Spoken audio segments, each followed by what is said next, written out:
السلام عليكم maalin wanaagsan haddii aad ka mid tahay dadka ku shaqeeya Microsoft Excel ma ka daashay inaad waqti saa'id u badan ku bixiso xisaab xidhka maalinlaha billaha ama markaad samaynayso warbixin sanadle ah haddaba fiidowga waxaan kula wadaagi doonaa adoo adeegsanaya AI maskaxda macmalka inaad shaqada ku qaban karto wax ka yar 5 daqiiqo fadlan ila soco ilaa dhamaadka ugu horreyn waxaad booqan doontaa website-ka magaciisu yahay The Prix soo fur internet browser-kaaga kabacdi waxaad ku qori doontaa The Prix sidoo kale waxaan soo dhigay linki halka hoose toos ku geyn doona website-ka haddii aanad akoon hore ku lahayn waad iska diiwaangelin doontaa waxaad odhan doontaa sign up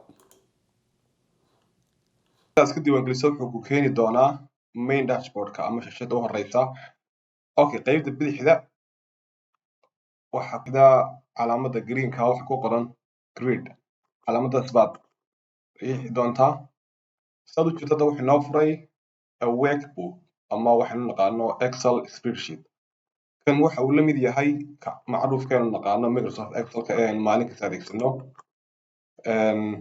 tusaale ahaan kale hadda si aan xisaab yaro iska basic ah baan isku geyn doonaa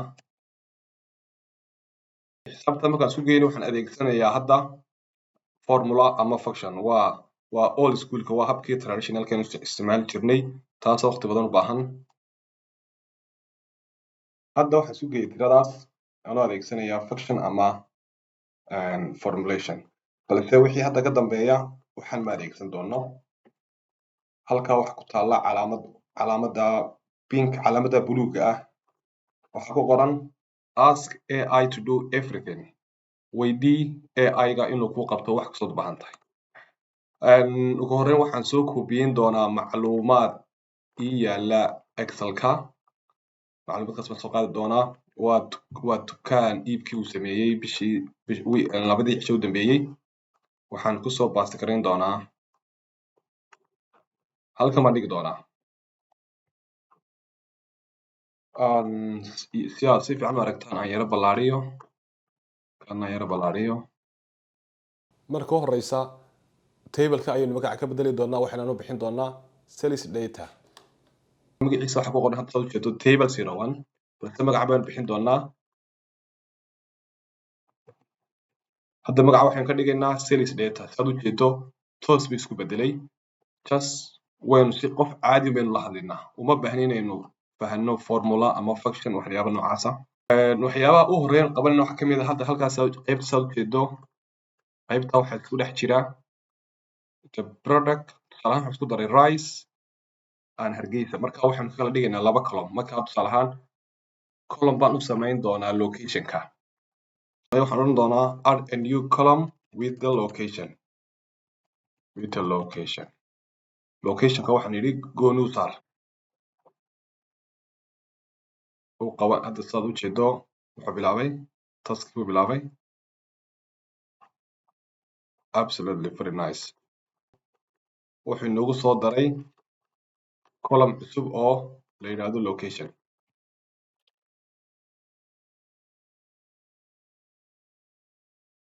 hadda waxaan dhahay ka saar dhammaan magaalooyinka ku dhex jira column-ka product-ga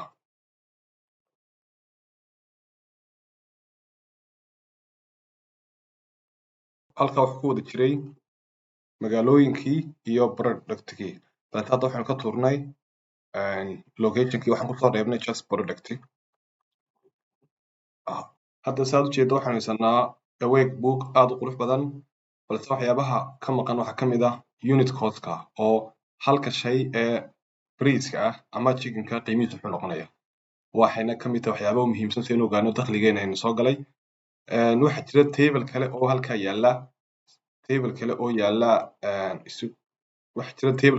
yaala oo ay qiimayaashu ku qoran yihiin table-kaas baynu ka soo qaadanaynaa unit cost-ka kabacdi waxaan leenahay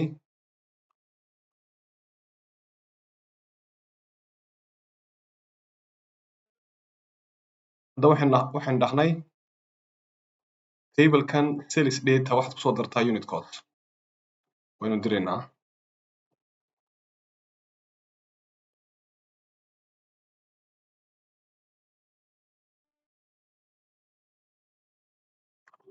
Wow, very nice. soo daray qiimayaasha uu taagan yahay shay walba. Just waxaanu samaynaynaa waxaan yaro qurxinaynaa locationka ayaynu soo marinaynaa dhinaca ku xigta productiga. Waxaan dhahaynaa print location before unit sale. waxaan rabnaa inaan soo rarno locationka aynu keenno meesha ku xigta productiga. Okay, hadda saad ujeedo waxaan isku xigsiinay pricekii iyo locationkii. Hadda waxaan ku dari doonaa column kale oo aynu leenahay generate total revenue, yacni iibkan isku wada geey qiimahoogana soo sheeg si ay nooga fududaato analyse-ka samaynayno. waxaanu kusoo daraynaa column kale oo sheegaya total revenue-ga maxay noqonayaan qiimayaasha guud ee soo galay.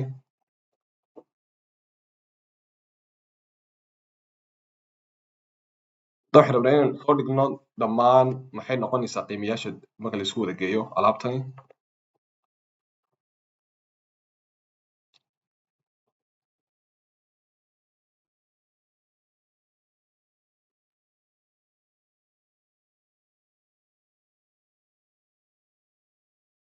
hadda waxaynu kusoo daraynaa wadamada ay ka tirsan yihiin caasimadahani Hargeysa, Muqdisho, London. kadib waxaan odhanayaa add a column with the state halkan ku bedelo country.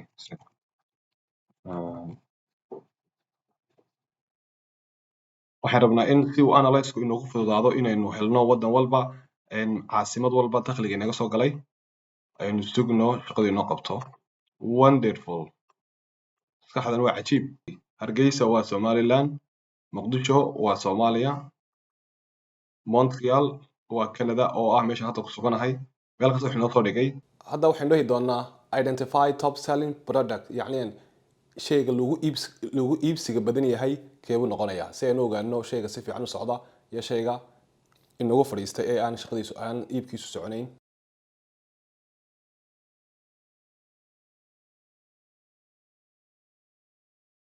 hadda waxaan dhahay add a new table showing best selling product, yacni waxaan rabaa inaynu ogaano 10 shay ee sayidka loo iibsaday aynu tijaabino.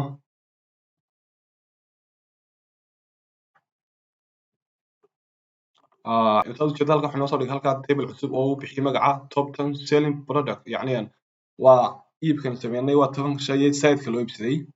wuxuu horeysiiyey meat, chicken, oil. That's very good.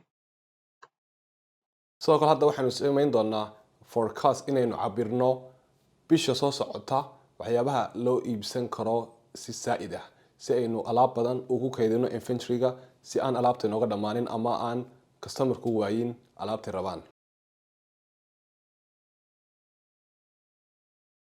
iibsan doono aynu tijaabino. hadda waxyaabuhu soo qorayo waxa weeyaan wuxuu adeegsanayaa based on information inaga hayo. except wuxuu yidhi sales forecast table cusub uu sameeyey wuxuuna ku sheegayaa bisha soo socota waxyaabaha la rajeynayo in aad loo iibsado. wuxuu ugu sarreysiyey avocado, banana, saas uu kala sarreysiyey.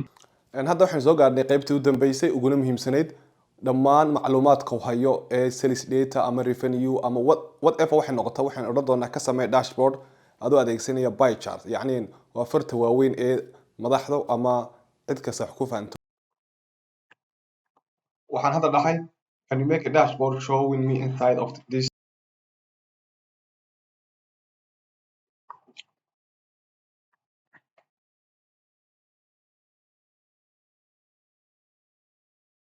wuxuu noo sameeyey dashboard aad u qurux badan runtii heer caalami ah. qaybta bidixda u sarreysa wuxuu soo dhigay top 10 selling product, 10 shay ee ugu iibka sarreeyey iyo say u kala sarreeyeen iyo say u kala badnaayeen. habka uu sameeyey waa hab standard ah, very professional ah. qaybta midigta xigta wuxuu ku soo dhigay bisha soo socota siday noqon karto saadaasha waxyaabaha iibkoodu badan doono. halkan kale wuxuu ku soo dhigay total revenue-ga say u kala sarreeyaan. 2% kaas baa u badan. 2% kaas oo badan waa meat ayaa u sarreeya. waxyaabaha kale aad uma kala sarreeyaan. halkan kale wuxuu soo dhigay cities by country wadamada Australia ayaa u sareysa, Canada ku xigta, Egypt baa ku xigta, marka u kala sareeyaan. Unit cost summary-ga ayuu halkaas ku soo dhigay. Waxaanu dhihi doonaa ka samee presentation si aynu dadka ugu soo bandhigno. Present baad dhahaysaa. Halka saad ujeedo wuxuu ka dhigay presentation.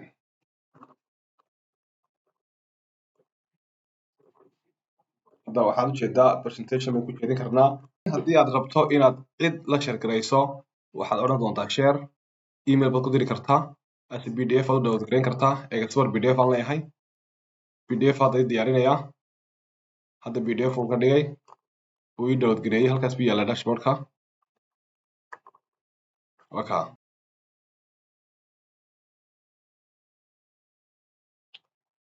shaqada aynu ku qabanay 5 daqiiqo wax ka yar. haddii aad istiraado ku samee Excelka caadiga ah adigoo isticmaalaya function formula waxay qaadan kartaa ugu yaraan 2-3 saacadood.